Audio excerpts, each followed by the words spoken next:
Buenos días. Sean bienvenidas y bienvenidos a este tercer día de programación del 27º Encuentro Nacional e Internacional de Mujeres Poetas de Ceretí. Hoy vamos a continuar nuestra programación con la conferencia titulada El horror en la poesía escrita por mujeres, Colombia, México, a cargo de la poeta colombiana Jenny León. Voy a leer la presentación de ella para que la conozcan y a continuación los dejaré con su conferencia. Jenny León es magíster en escrituras creativas de la EAFIT y filóloga hispanista de la Universidad de Antioquia. Docente universitaria de literatura. En su trayectoria literaria ha obtenido distintos premios, entre los que se encuentran el primer premio de poesía joven Ciudad de Medellín en 2011, el primer Premio Nacional de Poesía Joven Andrés Barbosa Vivas en 2011, la 9ª Beca de Creación Artística y Cultural Ciudad de Medellín 2012, el 30 Premio Nacional de Poesía de la Universidad Externado de Colombia en 2017, la Beca a Creación de Libro Infantil con Enfoque de Diversidad en 2009 y el Estímulo a la Creación de Presupuesto Participativo 2019. Ha publicado los libros Entre Árboles y Piedras, Editorial Planeta 2013, Campanario de Cenizas, La Chipurnia 2016, La Hierba Abre su Latido, Universidad Externado 2018, Rastros, Rostros, Altares Análogos, Corporación Bisagra 2019, Margarita Despierta, Traga Luz 2019 y A la Orilla de Todos los Lagos, el Taller Blanco Ediciones 2020. También es coautora de Mil Hojas, Juegos de Escritura Creativa de EAFIT 2019. Varios de sus escritos han sido publicados en antologías y revistas literarias nacionales e internacionales. La primera vez que Jenny León estuvo en el Encuentro de Mujeres Poetas fue en el año 2011 y en ese momento estábamos celebrando el encuentro en torno a la temática en torno a la temática de la violencia, precisamente, la violencia en la poesía. Me parece muy curioso que hoy nos acompañe justamente con esta temática del horror en la poesía escrita por mujeres. Entonces, bienvenida Jenny, ¿cómo estás? Hola Irina, ¿cómo estás? Muy feliz, estoy muy feliz de participar en este encuentro. Hace casi 10 años no nos veíamos en el encuentro como tal y para mí es un honor estar aquí ya que, como lo dije en las publicaciones para hacer la convocatoria a esta conferencia, este encuentro me permitió conocer amigas y escritoras muy importantes para mi vida, entonces realmente es algo muy, muy bello. Así es, Jenny. La poesía, como lo dijimos en ese 2011, es un conjuro contra la violencia. Entonces, les recordamos y agradecemos a quienes se conectan a esta hora a través de nuestro canal de Facebook y de la página, de la fanpage de Facebook y el canal de YouTube. Y les recordamos que pueden escribir sus comentarios o sus preguntas para Jenny para responder algunas al final. Gracias y los dejo con ella. Bueno, muchísimas gracias y la idea entonces es que hoy nos está convocando precisamente el tema del horror en la poesía escrita por mujeres en México y Colombia, porque digamos rápidamente vamos a abordar un poco esa temática en ambos países. Me voy a referir más que todo a la poesía escrita por mujeres de la segunda mitad del siglo XX. Esto es algo también, una aclaración que quiero hacer. Pediré a Irina que si me estoy quedando de pronto quieta en pantalla me diga yo apago cámara y vuelvo a encender porque he estado teniendo como algunos problemas con mi conexión. Pero bueno, vamos a ver si podemos seguir adelante sin inconvenientes. Bueno, para irles contando un poquito cuáles fueron las referencias más importantes para realizar esta conferencia, les puedo hablar de una antología maravillosa compilada por Iván Trejo y Luis Felipe Lomelí. Esta antología se titula Espejo de doble filo, una antología maravillosa que me regaló Iván Trejo en algún momento y se titula Antología Binacional de Poesía sobre la Violencia, Colombia-México. Bien, voy a compartirles entonces la pantalla. La idea es que vamos a iniciar primero, ¿cómo así el horror en la poesía colombiana? Muchas veces nos preguntamos qué horror como tal. Pienso que en la narrativa está muy claro qué es el horror, ¿cierto? Pensamos incluso en ambientes espeluznantes, pensamos en hálitos oscuros, en suspenso, cuando ya sabemos algo más del horror psicológico y el horror realista, sabemos que también hay unos contextos oscuros y unas formas, la narrativa que es como muy característica del horror. Pero, ¿qué pasa con el horror en la poesía, cierto? Mientras esto comienza, entonces voy a continuar mejor de una forma así oralmente, mientras la presentación logra consolidarse por aquí en redes. Les estaba contando que una de las preguntas que nos surgen cuando nosotros hablamos de la violencia es la cuestión de la estética del horror.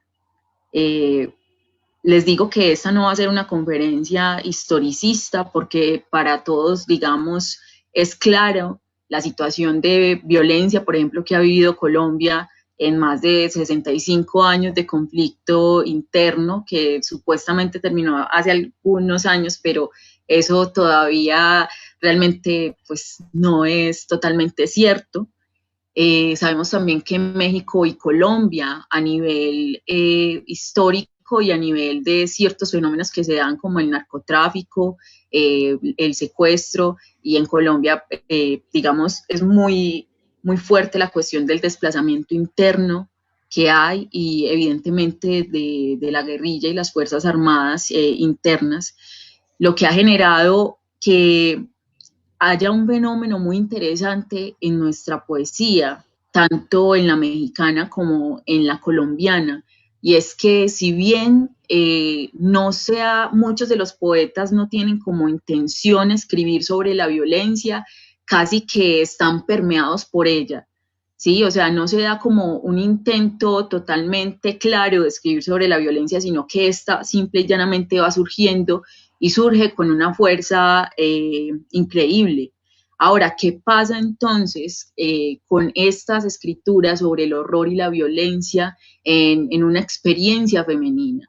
En una experiencia que sabemos que, digamos, los cuerpos femeninos son también los más vulnerados en los estados de guerra, ¿cierto? Son los cuerpos dominados también, son cuerpos violentados, porque tenemos experiencias de madres, hermanas, hijas que se ven en estas poéticas y que marcan definitivamente una estética del horror.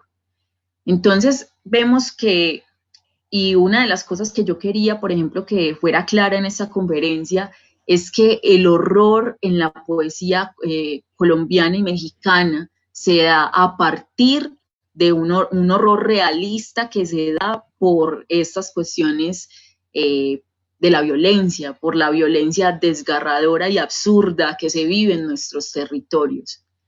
Eso es algo como muy importante, o sea, no hay horror más grande que el horror que nace, que parte de las vivencias absolutamente viscerables y terribles que se dan en contextos como los nuestros.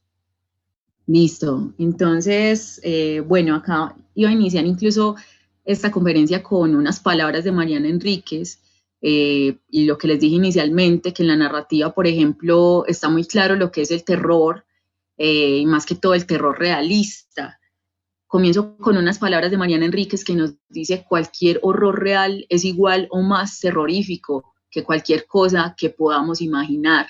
De ahí entonces que nosotros podamos hablar de un horror en la poesía colombiana.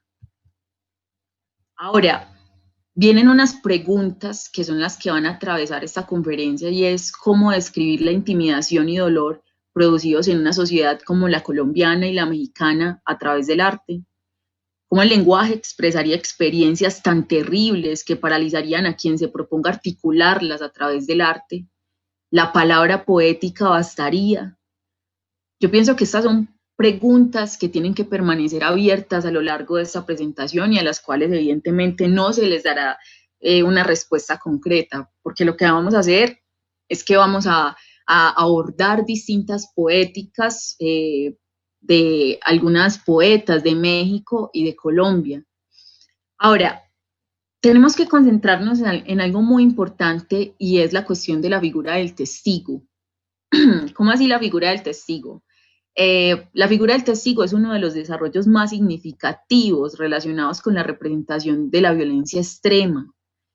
¿Por qué? Porque esta figura del testigo privilegia frente a los documentos los testimonios de los sobrevivientes de acontecimientos traumáticos, ¿sí? Imagínense que hasta las primeras décadas después de la Segunda Guerra Mundial, esta figura del testigo era prácticamente inexistente para efectos tanto de la historiografía como para la esfera pública. Es decir, había personas desplazadas, refugiados, sobrevivientes, víctimas, pero no testigos. Fue a partir del juicio de Adolf Eichmann en Jerusalén en 1961, pues ustedes saben que este juicio fue prácticamente seguido muy de cerca por Hannah Arendt, y ese juicio fue el que produjo gradualmente una transformación que dio al traste con la invisibilidad e imaginación del testimonio y el testigo, la cual le otorgó a la figura de la víctima una centralidad sin precedentes en la esfera cultural y política, particularmente en aquellas sociedades que han sido sacudidas por acontecimientos traumáticos de violencia extrema. ¿Por qué quise traer a colación la cuestión del testigo y este cambio tan increíble que hay? Porque esto se ve perfectamente en la literatura nuestra. Prácticamente vemos que como se aborda la poética del horror es muy, muy, muy testimonial. Y vemos que eso ya tiene una fuerza muy distinta. Ahora, ¿qué pasa con esa cuestión testimonial? Y hay varias preguntas que también surgen. ¿Se puede recordar adecuadamente el acontecimiento traumático de violencia extrema? ¿Cómo? ¿Por quién? ¿Para qué? ¿Qué problemas le plantea la memoria de los sobrevivientes a la historiografía? ¿Cuál es la autoridad del testigo? ¿Cuáles son las dimensiones éticas y estéticas de la memoria? ¿Qué papel cumple la ficción en la representación de la violencia extrema? Y no solo la ficción, sino ¿qué papel cumple la poesía en la representación de la violencia extrema? ¿De qué modo se puede hablar o se puede incluso empezar a sublimar por medio de la palabra poética cuando se han sufrido momentos o situaciones de extrema violencia? ¿Es eso posible? ¿Cómo se da eso? ¿Cómo poder, por ejemplo, una persona, un poeta, tratar de acoger una experiencia ajena de extremo dolor para poetizarla? ¿Qué cuestiones éticas hay ahí? Yo quiero que también quienes están en línea traten de generar más preguntas, de incluso dar una respuesta o de empezar a concientizarse de esto. Yo creo que ya tengo mejor la red. Voy a iniciar el video. Entonces vamos a empezar con varias, como les dije, la intención de esta conferencia no es academicista, no es historicista, pero sí es empezar a ver de qué modo en la poesía que vamos a leer se ve esta cuestión de la violencia extrema. Vamos a empezar con Colombia. Hay una poeta fabulosa, Emilia Yarza, nació en 1919 y murió en 1966. Recuerden que eso también es una invitación a leer a las poetas que vamos a abordar hoy. Emilia Yarza tiene un poema que se llama A Cali ha llegado la muerte. Lo voy a leer, o bueno, voy a leer unos apartados de este poema porque hoy tenemos varias poetas y la idea es que como perdimos tanto tiempo en los inconvenientes técnicos, vamos a abordarla en algunos apartados. A Cali ha llegado la muerte. No, ni la sangre de polvo, ni el rumor de las venas subterrestres, ni los ojos de antiguas polillas vagabundas, ni los hombres de párpados doblados, ni la casulla del viento, ni la tierra pintada de frutos en la tarde. No, nada, ni el sexo que comienza en la lengua de los niños, ni los pastores de culebras, ni las esquinas infieles sobre las ventanas, ni la dignidad de los trapiches sostenida en el breve equilibrio de la caña, ni el transporte río, ni el transparente río que se hunde por los muslos de Cali. No, nada, ni las almadías del sueño, ni el somnoliento camello de la cordillera, ni el monólogo amarillo del sol en el espacio, ni la paz de los escarabajos, ni la mariposa de la pintora, ni el grillo concertista. No, nada, nada pudo detener la muerte. Llegó a Cali navegando y los corceles del Océano Pacífico la saludaron volcando sus belfos espumeantes en la playa. Llegó por el pito de los buques, por las banderas de los guacamayos, por el ojo de las agujas que remienda el pudor de los modistas, por la voz de los muertos en los árboles, por los billetes rubios, por el alma incolora de los camioneros, por la rosa ignorante, por el paisaje de zapatos sin huella. Llegó sin autorización de los muertos que se salieron de sus tumbas a protestar en un mitin putrefacto y amarillo.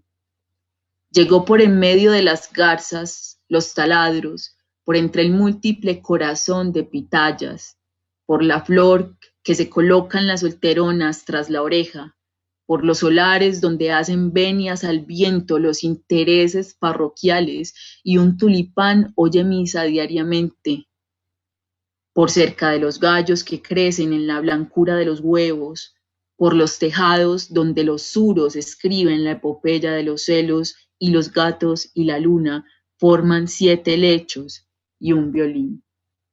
Invadió los palacios, las haciendas, los ranchos y las niñas de Capul. Invadió el cielo y sus altos corderos extraviados. La ciudad era un racimo de plomo derretido y la muerte le salía a bocanadas.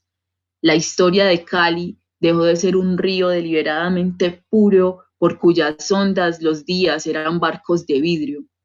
El rojo fue una lluvia sostenida en el aire y entre los montes de cristal la sangre dibujará para siempre vitrales de sombra. Hay que llorar desesperadamente. Un poema yo considero que no se explica, un poema yo pienso que con las imágenes que nos otorga, por ejemplo, ya nos dice todo. Este es un poema del horror, de forma absoluta. Ese final, hay que llorar desesperadamente, prácticamente es absolutamente contundente. Entonces recuerden, a Cali ha llegado la muerte, y otro poema que se titula Testamentos de Emilia Yarza, también podemos considerar que es uno de los poemas que más evidencia la poética del horror en Colombia, poética del horror que nace de la violencia. Ahora, en Testamentos vamos a ver la figura de la madre, ¿cierto? De la mujer que escribe y que a la vez es madre. Yo me muero, hijo mío, porque el tiempo ya no me da su dimensión de toro, porque la vida y Colombia se me van de entre las manos como el tacto de la piel del moribundo, porque a los sueños les pusieron pasta y enlataron el júbilo y la risa. Me voy porque hay que medir con metro las ideas, hay que poner en la fila hasta las lágrimas, hay que aceptar un molde en el aliento y con tijeras redondear la voz. Me voy porque rondan los panales y los nidos, porque siguen en motocicleta los gorriones, porque los helicópteros taladran con su broca de viento la memoria del cielo.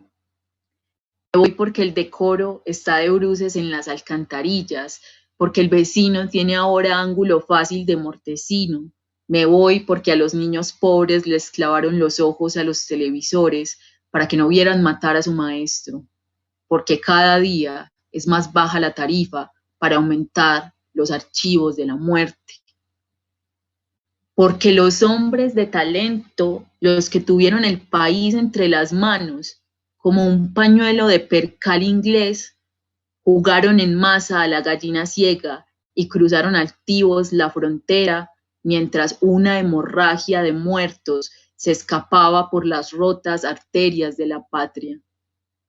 Entonces, miren esta constante, digamos, este sentido de explicación, ¿sí? ¿Cierto?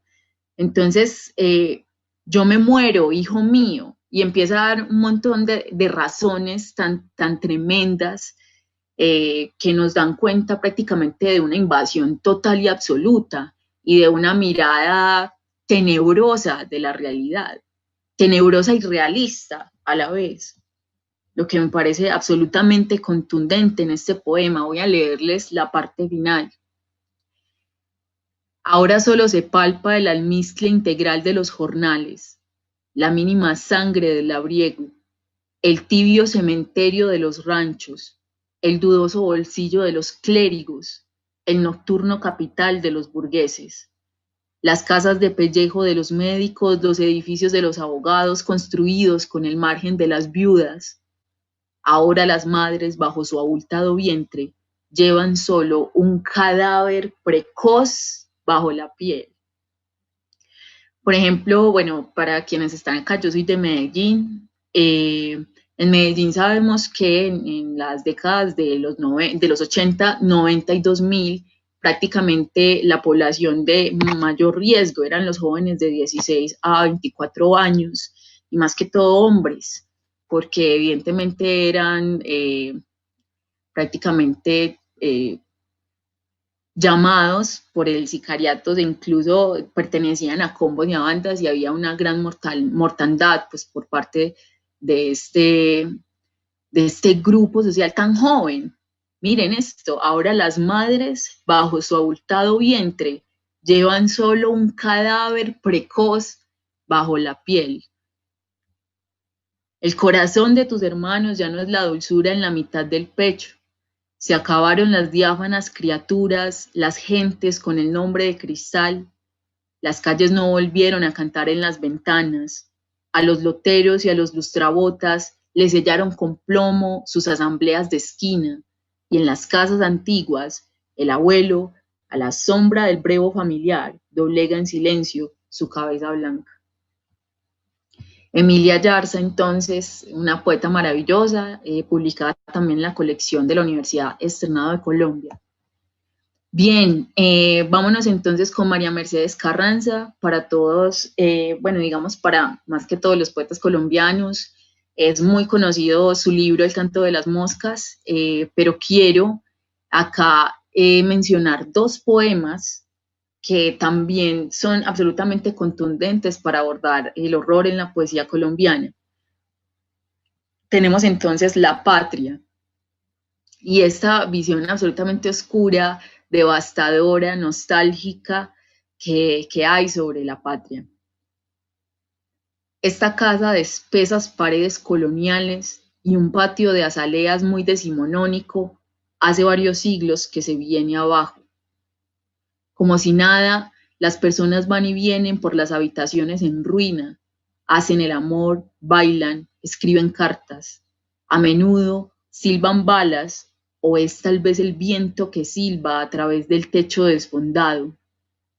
En esta casa, los vivos duermen con los muertos, imitan sus costumbres, repiten sus gestos, y cuando cantan, cantan sus fracasos. Todo es ruina en esta casa. Están en ruina el abrazo y la música, el destino. Cada mañana, la risa son ruina. Las lágrimas, el silencio, los sueños. Las ventanas muestran paisajes destruidos, carne y ceniza se confunden en las caras, en las bocas las palabras se revuelven con miedo. En esta casa todos estamos enterrados vivos. Entonces de ahí vemos cómo de imágenes tan sutiles, porque esa es otra cosa que a mí me gustaría resaltar mucho de la poética del horror, que se va desde imágenes muy sutiles pero absolutamente densas a versos muy contundentes en donde ya digamos que la imagen coge una altura increíble. En esta casa todos estamos enterrados vivos. Miren esto que se parece mucho también a uno de los versos finales del poema de Emilia Yarza, que dice: hay que llorar desesperadamente. Nos dice María Mercedes Carranza: en esta casa todos estamos enterrados vivos. De este otro poema, 18 de agosto de 1989, que evidentemente pues todos sabemos qué pasó ahí, y ella llega y nos pone un epígrafe de Rimbaud: vi estallar en los cielos el relámpago, el nombre que divide la tarde, las resacas airadas, el alba como un pueblo de palomas borradas, y acaso vi en todo esto lo que cree ver el hombre. Este hombre va a morir, hoy es el último día de sus años. Amanece tras los cerros un sol frío, el amanecer nunca más alumbrará su carne. Como siempre, entre sus cuatro paredes, desayuna, conversa, viste su traje, no piensa en el pasado, aún liviano y todo víspera, en los gestos, hechos y palabras de su vida, que mañana serán distintos en el bronce y en los himnos, porque este hombre no sabe que hoy va a morir. Y luego nos dice acá: el asesino esconde la cara siempre para que el sol no le escupa sus gargajos de fuego. El asesino, humores de momia, y el de alacrán, heces de ahorcado, sangre de Satán. Este hombre va a morir, hoy es la última tarde de sus días. Se prepara sin saberlo para el ritual, con la voz fingida en la memoria que casi oye ya entre las caras como olas. El asesino danza la danza de la muerte, un paso adelante, una bala al corazón, un paso atrás, una bala en el estómago. Cae el cuerpo, cae la sangre, caen los sueños. ¿Acaso este hombre entrevé como en duermevela que se ha desviado el curso de sus días? Los azares, las batallas, las páginas que no fueron, ¿acaso en un horizonte imposible recuerda una cara o voz o música? Entonces vemos acá también muy fuertemente la visión del asesino. Hemos visto la visión de una madre, la visión del asesino, del que es asesinado, de aquellos que son invadidos en la ciudad, también por este, digamos, control excesivo. Entonces, ahí hay varias cosas. Una cosa muy importante que ocurre y que yo considero que es un fenómeno que me parece bastante interesante es que nosotros vemos que la narrativa de horror, por ejemplo, a nivel comercial, en cierta medida es un boom. Pero ¿qué pasa con la poesía? La poesía del horror, ¿cierto? Con la poesía sobre la violencia. Y es que, bueno, igual la poesía tiene otras dinámicas a nivel comercial, se escribe mucha poesía, pero se lee poca, se vende más poco, pues aún, pero no tiene, digamos, a nivel comercial esta relevancia tan importante, lo cual yo pienso que le da un plus, ¿sí? Evidentemente, parte de una necesidad tan honda y puede ser tan dura, dolorosa y visceral, que eso también a nivel comercial evidentemente no tenga un valor tan fuerte, pero a nivel poético es otra cosa. Bueno, está este poema que se titula Soacha, del canto de las moscas. Un pájaro negro husmea las obras de la vida. Puede ser Dios o el asesino. Da lo mismo ya. Para quienes no conozcan este poemario, porque sé que hay personas que son de otros países, es un poemario dedicado a lugares en donde se han perpetrado grandes masacres. Entonces, cada uno de los poemas de este libro es el nombre de uno de esos lugares. Bueno, nos continuamos con Piedad Bonet, que tiene, digamos, un par de poemas, bueno, que resaltaré un par de poemas. Toda selección siempre va a dejar de lado un montón de otras apuestas. La idea es que ustedes también, por medio de la participación que tienen, nos vayan indicando qué otras poetas podemos leer, que manejen la poética del horror. porque se trata también de que sea una conversación. Cuestión de estadísticas. Fueron 22, dice la crónica, 17 varones, 3 mujeres, 2 niños de miradas aleladas, 63 disparos, 4 credos, 3 maldiciones hondas, apagadas, 44 pies con sus zapatos, 44 manos desarmadas, un solo miedo, un odio que crepita y un millar de silencios extendiendo sus vendas sobre el alma mutilada. El alma mutilada, vemos ahí el alma mutilada, en esta casa todos estamos muertos, todos estamos enterrados, lo que nos decía ahorita María Mercedes Carranza. Entonces, hay imágenes que vienen una y otra vez, ¿cierto? Que no son iguales, pero cuyo enfoque es prácticamente el mismo y tiene una contundencia increíble. Palabras iniciales, 13. Voy a empezar este poema un poco más adelante para que nos rinda bastante. Y la muerte es azul como una flor enferma. Los traerán en costales de fique, extenderán sus cuerpos bajo la tierna luz de la mañana, mientras los niños suman en la escuela. ¿Cuántos? Uno era Luis, el personero, 2, Bastián, el vendedor de lotería, 3, el sargento Jaramillo. No alcanzarán los rezos para todos. El miedo, sí. No mires, ya los traen. Entonces, este también es tremendo, la infancia. Eso que en la mirada de la mujer que escribe, aunque la literatura no tiene sexo, no tiene género, pero hay un hálito especial y una empatía extremadamente honda con la muerte en la infancia, y más que todo la muerte violenta. Nos vamos con Mary Yolanda Sánchez, que personalmente es una de mis poetas preferidas, del Guamo Tolima. Mary Yolanda Sánchez tiene varios poemas. Con Mary nos quedaríamos un montón. Para quienes les interese este tema, ya saben que Un Día Maíz es un libro que pueden encontrar libre en la red, es de la Universidad Externado de Colombia. Vámonos entonces con estos poemas. Voy a leer 3. Nacimiento. Antes que el vuelo de la mariposa, supiste de la infamia. Te enseñaron a no lanzar la flecha para evitar el arrepentimiento. Te dijeron que tenías que inventar una familia y la conseguiste completa para los asesinos. No esperaste los hijos de tus ganas. Viejo, ¿cómo estás? No llorarás por los que no nacieron.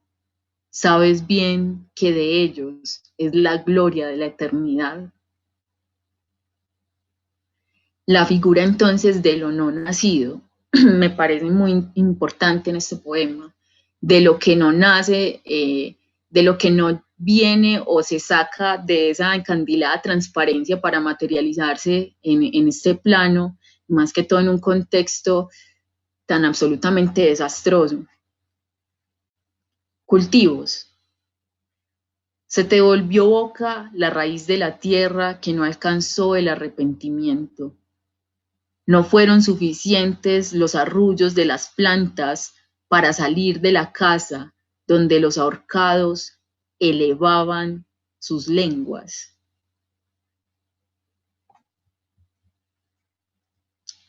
Esas son imágenes muy fuertes. Tampoco es fácil como leer esto, compartir esto con ustedes es fuerte también. Bueno, vámonos con Liana Mejía en 1960, con este poema que se titula Al otro lado de la calle. Desde las alcantarillas, sicarios que se saben cobradores de viejos errores asedian la ciudad. Avanzan a pesar de los susurros detrás de las persianas. Al otro lado de la calle, alguien cae. La figura del sicario, por ejemplo, también va a estar presente en México, lo vamos a ver con Esther M. García, con un poema en prosa poética que se llama Sicario, que es otra de las cosas que también vamos a ver en común. Luz Helena Cordero, las armas. Muchos se arman para la guerra, es necesario. Otros se arman para el mundo, es preciso. Algunos se arman para la muerte, es natural. Tú te armas para el amor y estás tan indefenso para la guerra, para el mundo, para la muerte. Está fuerte. Nos fuimos entonces con nuestra querida Lauren Mendinueta, aquí y allá, en el recuerdo, en la realidad. Cuando miro hacia atrás, hacia los años primeros de mi juventud, veo el Danubio, la finca de mis abuelos, sus naranjales, el arroyo, la capilla en la que no se casó nadie, el pozo, la sierra, el gato montés con sus ojos esmeralda, la gruta, el murciélago que enterré con mis primos, la mecedora de mi abuela en el portal de la casa. Detrás de todo eso, enloquecida, irritada, resuelta, la violencia, siempre ella, corriendo hacia nosotros como una yegua desbocada. Muy bella este poema porque la violencia no respeta el privilegio, ¿cierto? También me parece como muy importante, incluso en países como los nuestros que tienen una desigualdad social tan absurda, la violencia perpetra a todas las esferas, obviamente más a unas que a otras, pero este poema yo pienso que deja eso muy claro. Angie Gaona, pequeño ardid, guárdame de mí, gran silencio leve que habitas más allá de la sombra, entre los tumultos del enebro y las mentiras sabias. Guárdame de mi viento en contra, pues la brisa ha dejado de ser mensajera tuya de pureza. ¿Qué traerás? ¿Qué ofrecerás? Más acá de las sombras, en un tiempo de desapariciones, cuando vuelven las cabezas separadas a preguntarse descreídas si no dejaron algún secreto bajo la lengua. Te escucho, oh guardián, pero no alcanzo tu clara diadema de sortilegios acechantes, pues no perteneces a este lado de la sombra, donde acaso te tome por un borracho en mitad de la calle. Les recuerdo a quienes están viéndonos en este momento que todas sus impresiones sobre los poemas, todos los comentarios que tengan, las imágenes que más los hayan impactado, por favor las vayan también escribiendo porque la idea es también como ir interactuando por este lado. Y la parte de Colombia la vamos a terminar con un poema de Jenny Bernal. Hay unos poemas, por ejemplo, de Andrea Cote que también me gustan demasiado sobre la violencia y sobre el horror, pero no nos da como todo el tiempo, no obstante quiero mencionarla.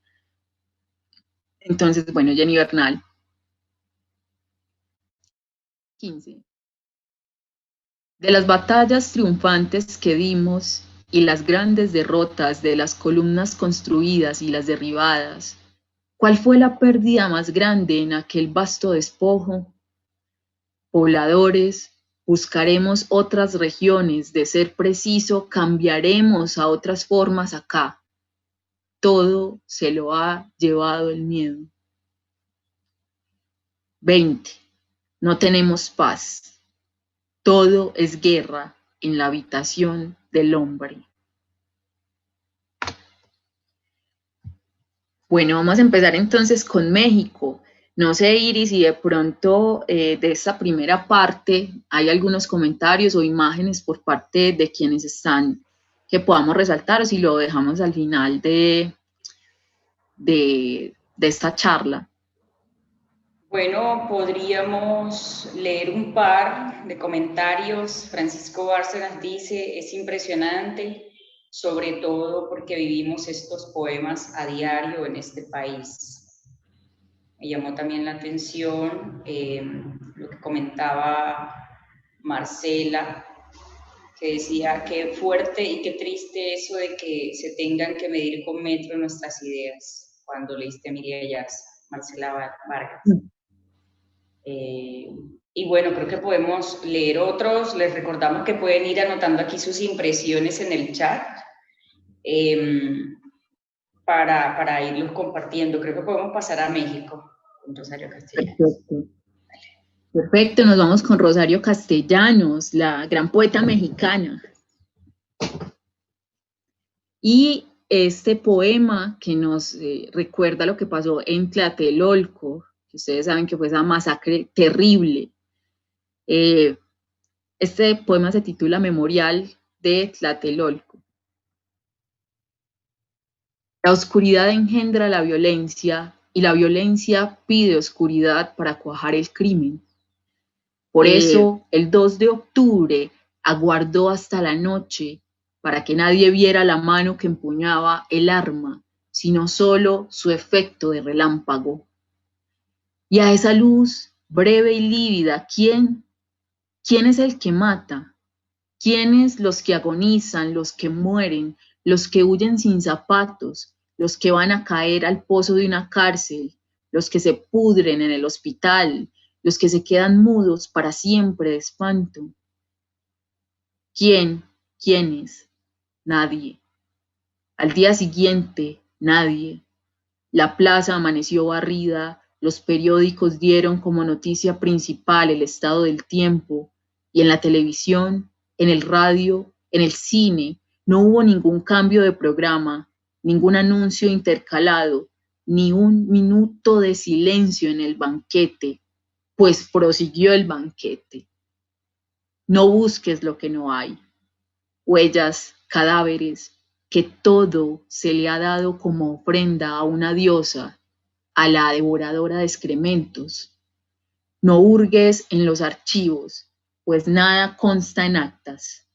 Mas he aquí que toco una llaga, es mi memoria. Duele, luego es verdad, sangre con sangre, y si la llamo mía traiciono a todos.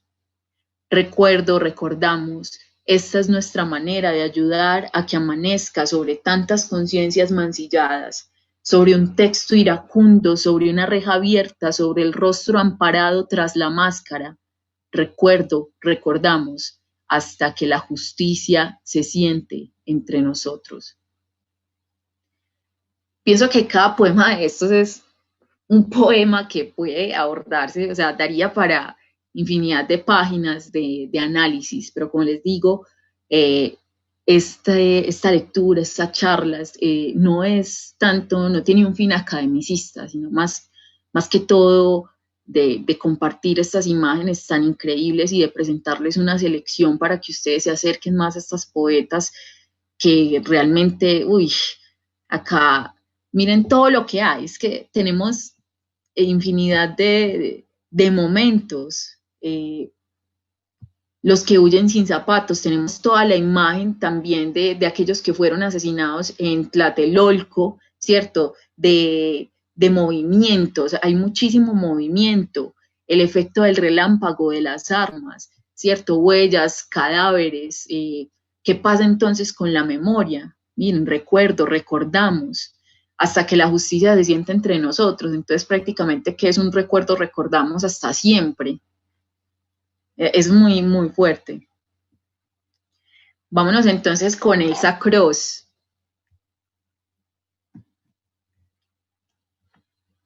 Sangre.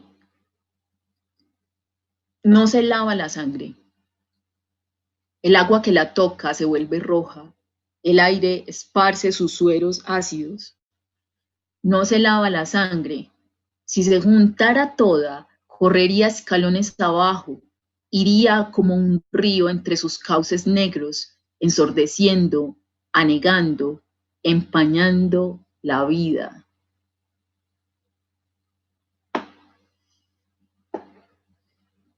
Emplazamiento. Se escucha la hierba y muy alto un fragor en el aire. Oscuras estrellas danzantes, golondrinas, marcan los puntos de un secreto itinerario que conocen. ¿Qué rumora esa hierba de aquellos que se deslizan furtivos a la noche, sofocando pronto sus fogatas, quietos, si un avión cruza el aire? El día no se sabe, ni la hora en que una bruma se extienda entre esos cuerpos, tantos cuerpos bañándose en la luz. Una caricia sobre la frente del más puro, acribillando allí, sonriendo, sus ojos miraban el contorno de las montañas. Y más allá, sin límites, la promesa dormida, pueblos que se levantan sobre sí mismos, rompiendo las fronteras entre vivos y muertos. Allí donde quitaron el pan de las bocas, donde espaldas laceraron bajo cargas inútiles, ahora se amontonan ruinas y cuerpos insepultos.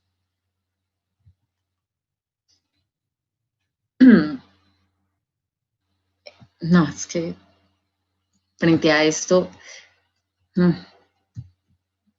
pensar en esa forma de los cuerpos y algo, por ejemplo, que se ve también mucho en la poesía colombiana, por ejemplo, es la figura del río, que es una figura que presenta como esta dualidad, ¿cierto? El río como fuente de vida, como fuente de purificación, como vitalidad, pero también como el lugar en el que residen los cuerpos de los asesinados.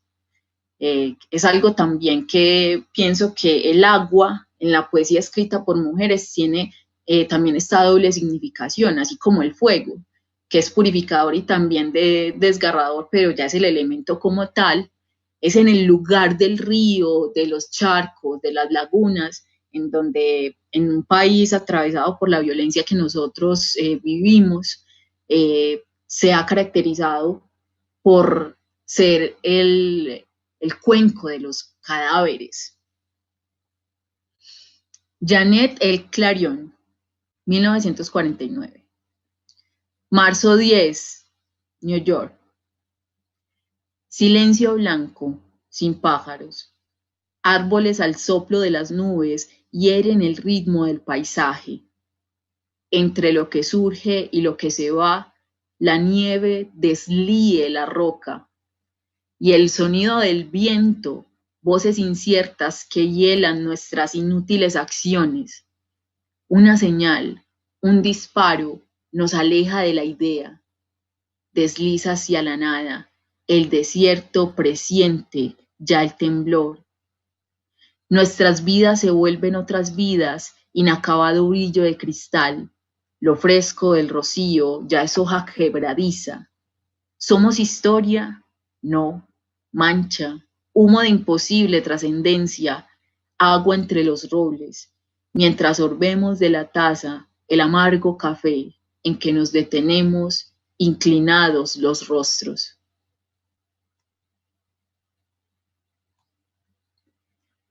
Carmen Boullosa, Los señores del insomnio.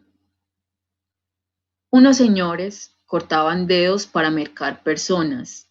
Luego cortaban cabezas, no más por el lujo de vengarse a saber de qué. En sus sueños, cuando tenían la lucidez de la inconsciencia, decían, nosotros somos la conciencia de la patria. La patria se escondía de sus vigilias, se hacía guaje. Les tenía miedo, creía que le iban a mochar el águila o peor todavía la serpiente. ¿Qué iba a hacer nomás con su nopal vacío? Se renta un nopal, resiste siglos.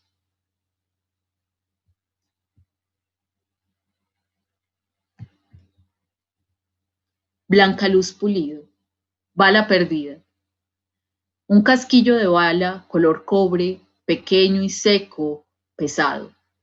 Anónimo en medio de una calle a las afueras de mi ciudad inmensa, que a veces parece, sobre todo en las afueras, un país destartalado a punto de extraviarse. Por curiosidad o rutina lo alcé del suelo. Me gusta coleccionar lo extraño, lo azaroso, lo improbable, un tenedor, algún juguete, cosas que alguien extravía en la calle. El trozo de bala opaco me mira, tal vez lleva un muerto adentro.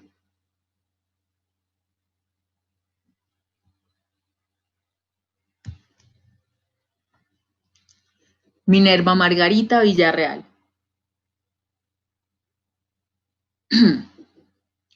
¿De qué se trata? De aceptar un camino, el silencio. Cabalgaron y el viento alzó aguas de fuentes muy recónditas.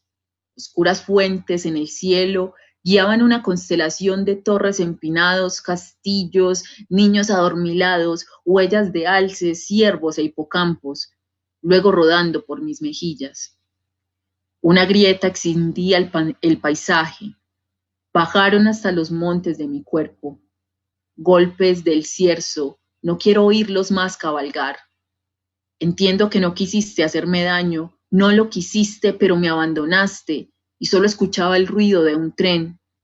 Divisaba un incendio, el humo se expandía hasta perderse en lo alto. Tú sin oírme. El silencio crecía y encrespaba las olas. Era una tumba, una barda, una montaña, y mi cuerpo a lo largo del túnel despertaba. Una camilla en el último cuarto, ponte encima de mí. Estoy viendo tras el cristal cómo el miedo nos traga.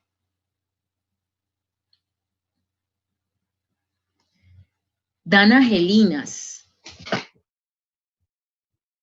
Clínica neonatal. Voy a leer unos apartados de este poema que también me parece monumental. Y miren que de nuevo hablamos del nacimiento, de nuevo hablamos de la infancia, ¿cierto? Pero esas infancias destruidas o con ese futuro oscuro, tal vez con ese futuro de una muerte precoz. Salud para el nuevo niño. Su alma envejecida toma nuevos bríos, nueva ropa, nueva identidad dentro de su cuna de acrílico refulgente en el flamante paraíso de la sala de posparto, con enfermera privada para sus nuevos insomnios y su hambre de gigante. Demandará de su madre todo y actuará magistralmente en su rol de mamífero desprotegido. Él crece a base de privilegios sobrenaturales, así como sus mayores vieron con desprecio al que nació a las 4:32 y al que nació a las 6:05 de la tarde. Esta criatura crecerá sola, dejando atrás a los que lloraron por primera vez un mismo día. Crecerá como la furia de su llanto ríspido, no con el llanto humano de los otros. Su alma intranquila desea que el corazón ofenda de nuevo, y será alimentado como si ningún otro ser tuviera derecho a la vida. Lo veo tallar su comisura derecha, miro sus reflejos de antes de nacer con el puño apretado. El mismo gesto fiero fulminará a los débiles congénitos, a los hijos de inferiores y a los padres de sus padres, y seguirá creciendo. Hereda genes y vacilará un poco, incluso caerá, pero se elevará sobre los 2 pies y comerá. Yo fui testigo de su ira y sé que él mismo creará un paraíso de sus propias pesadillas, porque su rencor proviene del centro de su garganta de neonato, de los ojos de su madre, y se encuentra oculto en el engranaje del reloj que lleva su padre en la mano diestra. Esta criatura ya tiene su lugar en este libro, un álbum que no es de almas inocentes. Acá entonces se habla, miren, de la infancia no solo de quien es asesinado, sino de aquel que lleva dentro de sí no sé, esta naturaleza macabra también. María Baranda. Leeré 2 partecitas de este poema. Un cielo de cal, y todos saben pues para qué se utiliza la cal también. Un cielo de cal arde en mis ojos. La muerte es todas sus metáforas. Su voz es la vehemencia de la tempestad, el trueno en la fiesta de los locos. Cae el hilo de la consolación y el desamparo. Cae el agua de la luz entre los pájaros, cae el que ama y el que odia cae, el que es distinto y sonríe ante la espuma del abismo, se desploma el laberinto con las plumas del ganso. Arde el cielo de mercurio, es el aire que precipita la visión de quien excava. Es un camino errante en el silencio de la infancia. Es una voz cegada, un sueño de miedo para aflojar la boca y escupir la sangre del corazón antologada. El cielo aquí ya nos alcanza. Es una hora exacta donde la luz se oculta y las nubes solo se alzan para marcar distancia. El cielo es cada muro, es el grano de arena que revienta y cae en el fulgor del ojo como un chopo que arde peligrosamente en la ebriedad del alba. Ahora la muerte se pinta en los vitrales, como un grito del hombre entre la tubería, como un delirio azul del fuego mismo, como la historia del corazón del hombre sin memoria. María Baranda, poeta mexicana. Cristina Rivera Garza, La reclamante. Discúlpeme, miren esta forma que tiene este poema, es muy interesante, miren. Discúlpeme, señor presidente, pero no le doy la mano. Usted no es mi amigo. Yo no le puedo dar la bienvenida. Usted no es bienvenido, nadie lo es. Luz María Dávila, Villas de Salvarcar, madre de Marcos y José Luis Piña Dávila de 19 y 17 años de edad. No es justo. Mis muchachitos estaban en una fiesta y los mataron. Masacre del sábado 30 de enero en Ciudad Juárez, Chihuahua, 15 muertos. Quiero que usted se disculpe por lo que dijo, señor presidente, que eran pandilleros. Es mentira. Uno estaba en la prepa y otro en la UAC. No estaban en la calle, estudiaban y trabajaban. Porque aquí, en Ciudad Juárez, póngase en mi lugar. Villas de Salvarcar, mi espalda, mi fulmínea paradoja. Hace 2 años que se están cometiendo asesinatos, se están cometiendo muchas cosas. Cometer es un verbo fúlgido, un radioso vértigo, un letárgico tremor. Se están cometiendo muchas cosas y nadie hace algo. Y yo solo quiero que se haga justicia y no solo para mis 2 niños. Los difuntos remordidos, los fulmíneos masacrados, los fúlgidos perdidos, sino para todos. Justicia. Encarar, espetar, reclamar, echar en cara, demandar, exigir, requerir, reivindicar. No me diga, por supuesto, haga algo. Si a usted le hubieran matado a un hijo, usted debajo de las piedras buscaba al asesino. Debajo de las piedras, debajo de las piedras, debajo de... Pero como yo no tengo los recursos, limosnas para las aves, mis huesos, mi carne, de tu carne, mi carne. Póngase en mi lugar, póngase mis zapatos, mis uñas, mi calosfrío estelar. No los puedo buscar porque no tengo recursos. Tengo muertos a mis 2 hijos. Viactor, entierro a cielo abierto, que significa literalmente dar limosnas a los pájaros. Tengo mi espalda, mi lágrima, mi martillo. No tengo justicia. Póngase en su sitio. Villas de Salvarcar, ahí donde mataron a mis 2 hijos. Usted no es mi amigo. Esta es la mano que no le doy. Póngase, señor presidente. En su lugar le doy mi espalda. Mi sed le doy, mi calosfrío ignoto, mi remordida ternura, mis fúlgidas aves, mis muertos. Y la mujer bajita de suéter azul salió del salón limpiándose las lágrimas. Fuertísimo, fuertísimo, y más que es algo que, este poema para Colombia, México y otras partes de Latinoamérica es absolutamente preciso. Carla Faesler. Soporte. Imagino el brasier semienterrado, pesando el lodo húmedo del orbe, como de aurora el cielo, como de alambre el árbol. Si lo hubiera llevado en el bolsillo, resistiendo monedas, abrochado en la pierna, conteniendo la sangre, de antifaz que tolera las miradas. Lejos, el aire sube los motores, la tela vibra, hojas y gusanos. En un cuarto, el reloj se adorna con los brazos de las horas. Suben y bajan todo el tiempo los brazos. En la silla hay un suéter entibiando el respaldo. Sipet Totec. Más allá de las bestias, arráncale la piel hasta encontrar a Dios. Carla Faesler.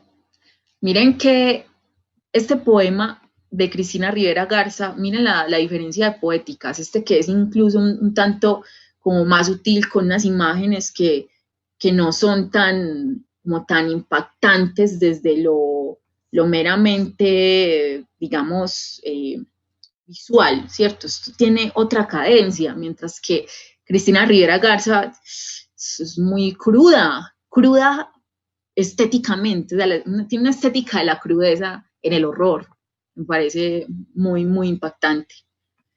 Mónica Nepote, y ya vamos culminando, nos hacen falta otras 3 poetas que voy a mencionar para que pasemos a hablar un poco, más que todo, sobre las impresiones que tuvimos a partir de esta lectura. Las muchachas bailan. ¿Dónde están bailando? ¿Dónde las muchachas, todas? Sus sonrisas ahogadas por las piedras. ¿Dónde el fragmento de sus cuerpos? Digan, ¿dónde las muchachas bailan? ¿Dónde levantan las manos pálidas, no sus huesos? Revoltijo para los perros. Digan ¿dónde quedan las voces, luces en la arena, no sus marcas en las dunas? ¿Dónde las muchachas no están muertas? ¿Dónde el aire sacude sus cabellos, no como una ofrenda, sino como la cosa viva que tomaron?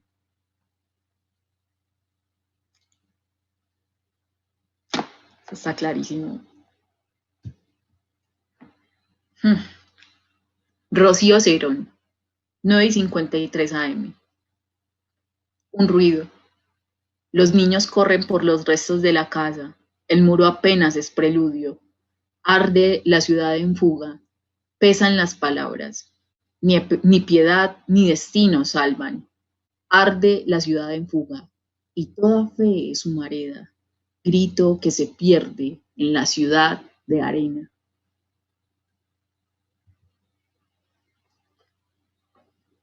Dolores Dorantes.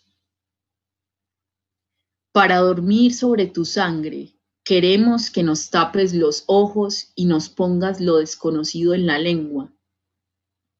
Llévanos donde nace el fervor y el cielo pierde. Queremos internarnos en lo más caliente fervor. Todas queremos retosar sobre el combustible como si fuera un campo de lobelias. Queremos que nos tapes los ojos y probar el golpe frío de los sabores que nos hinchan los labios y levantan la guerra. Probar sin ver la pólvora que nos enciende. Recibir sin saber cuántas cabezas están rodando en la ciudad. Ofrécenos.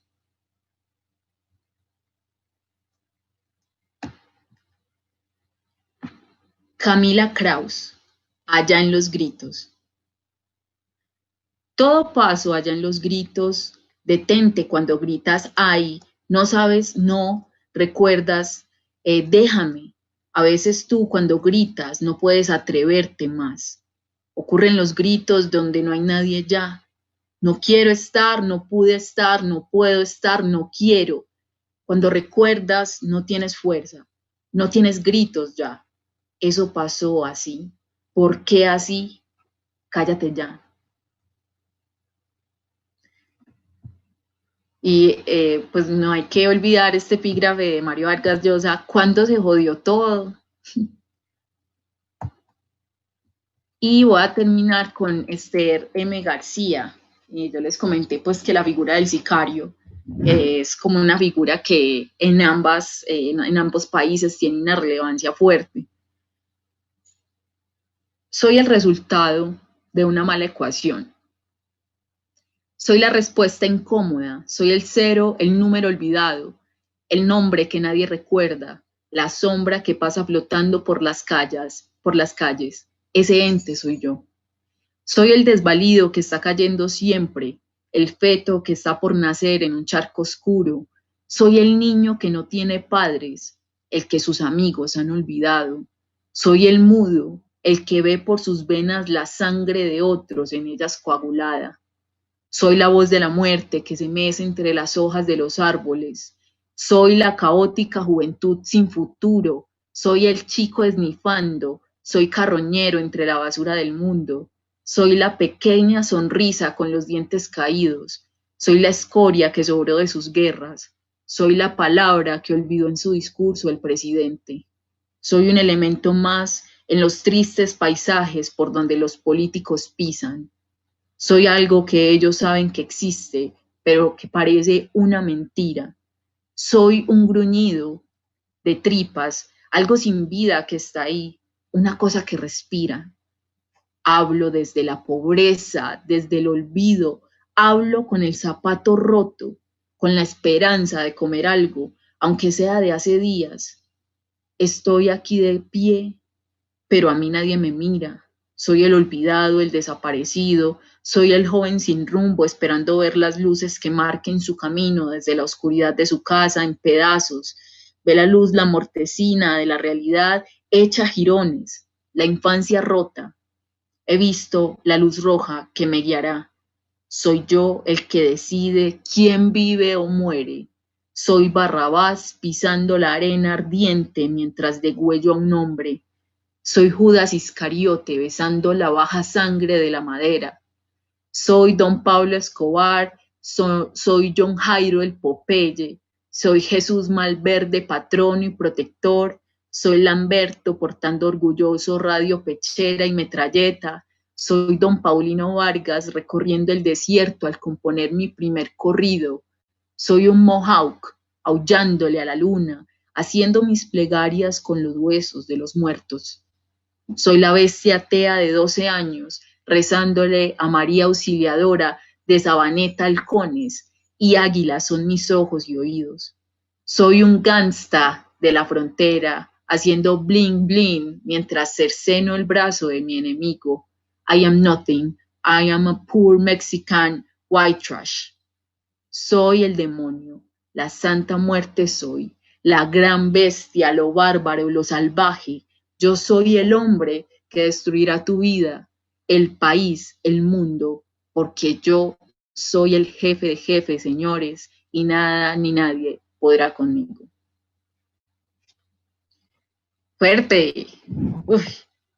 Bueno, yo pienso que ya podemos pasar como a entablar, digamos, una conversación con quienes estuvieron pendientes de esta lectura, de ese compartir también la poética de estas mujeres que vimos que tanto en Colombia como en México tenemos mucho en común. Entonces, Iri, yo en este momento no veo el chat. Sí, ¿me oyes? Sí. Wow, Jenny, bueno, qué recorrido tan increíble. De antemano, gracias, porque creo que hemos pasado por diferentes sensaciones, ¿no? Entonces, aquí tenemos ciertas impresiones de quienes se han conectado. Como decía al comienzo, nos estaban sintonizando desde distintos lugares. Hace un rato no mencioné a Janet Weaver, que se conectaba desde Alemania. Gracias, Janet. Estamos también en deuda de que nos visites a Cereté. Nora Carbonell en Barranquilla, Alejandra Lerma nos dejó saludos, te dejo saludos, Jenny. Adam Peralta desde Cincelejo. Ana Corpera, una poeta que estuvo con nosotros el año pasado, mexicana justamente. Marta Esvilon resaltó del poema Acá le ha llegado la muerte, hay que llorar desesperadamente, ¿no? Que creo que es un verso importantísimo. A ver, acá tenemos, bueno, saludos de Ricardo Vergara, de Cincelejo. Eldi Toro, desde Perú, nos compartió un poema de su autoría que se llama Latido Ayotzinapa, justamente sobre este suceso tan marcante, ¿no? Tan significativo, tan duro, que son estos desaparecidos de Ayotzinapa. Marcela Vargas recomienda la obra Río Abajo de Erika Dietes, que le parece que va como acorde con el tema del río, ¿no? Saludos de María Cristina Irurita, nos saludan también desde San Andrés de Sotavento, Leslie Martínez Benítez. Carlos Shorbord desde Montería dice: gracias al encuentro por propiciar este espacio y muchas gracias, Jenny, por traer a estas mujeres y las experiencias del horror en sus territorios mediante la palabra. La violencia no reconoce privilegios, ni países, ni pueblos, solo nos queda la poesía.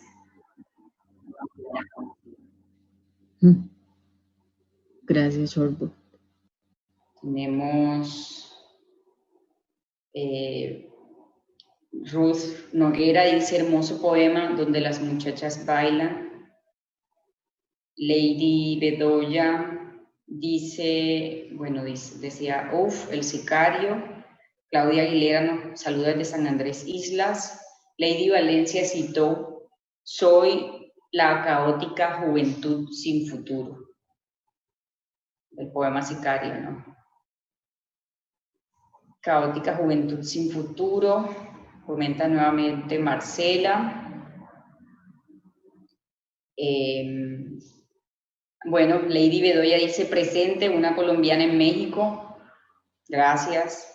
Bueno, Beatriz Castaño nos saluda, nos abraza. Gracias, Beatriz.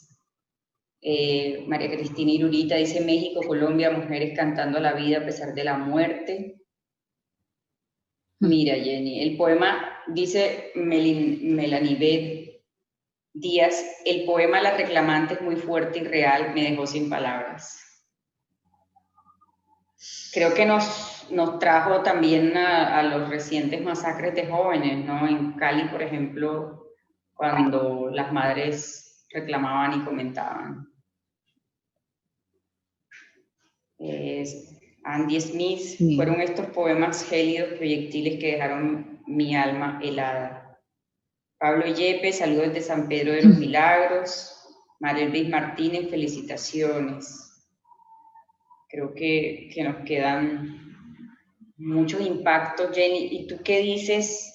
Lo que comentábamos acerca de, bueno, esta similitud en la historia de nuestros países, ¿no? Como toda esta naturaleza de la violencia. Creo que no es para nada coincidencia, para nada, que Treos y otros hayan recopilado esta antología, ¿no? Colombia y México. ¿Qué pasa con ese espejo en el que nos miramos ambos países? Bueno, investigando esta charla me encontraba mucho con el fenómeno de colombianización, porque últimamente se ha dicho pues en varios sitios, ¿cierto?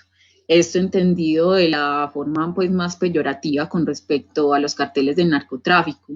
Jenny, disculpa. Eso a mí me parece interesante. Hola. Jenny, repite la idea de lo que dijiste ahorita porque no se te entendió. Hola. Sí, lo que citaste. Dale, voy a parar el video. Vale. Claro que sí. Espérate, yo voy a parar el video, de pronto si es eso. Bien, no sé si me escuchas bien ahora. Sí, te oigo bien. Repite la idea de lo que decías, por favor. Bien, con respecto a estas similitudes que hay entre Colombia y México, investigando un poco más sobre este espejo que hay entre ambos países, es muy característico esto de la colombianización. Se está hablando mucho de que México, por ejemplo, es un nuevo Colombia, pero entendiendo esta cuestión de colombianización en el sentido más peyorativo y más que todo desde la cuestión de los carteles del narcotráfico, ¿cierto?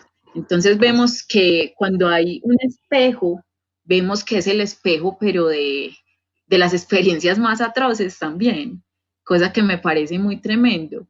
Y es interesante ver que aunque se comparten esas experiencias tan atroces a nivel, digamos, de tradición y a nivel cultural, por ejemplo, como la empatía de los mexicanos y de los colombianos es muy similar. Incluso si tú te das cuenta en las formas, en las maneras que son anfitriones, por ejemplo, los mexicanos, los de varias partes de México, e incluso nosotros como colombianos somos muy, muy empáticos, digamos, hay una amabilidad que resalta también, pero vemos que se comparten estas dos cosas, ¿cierto?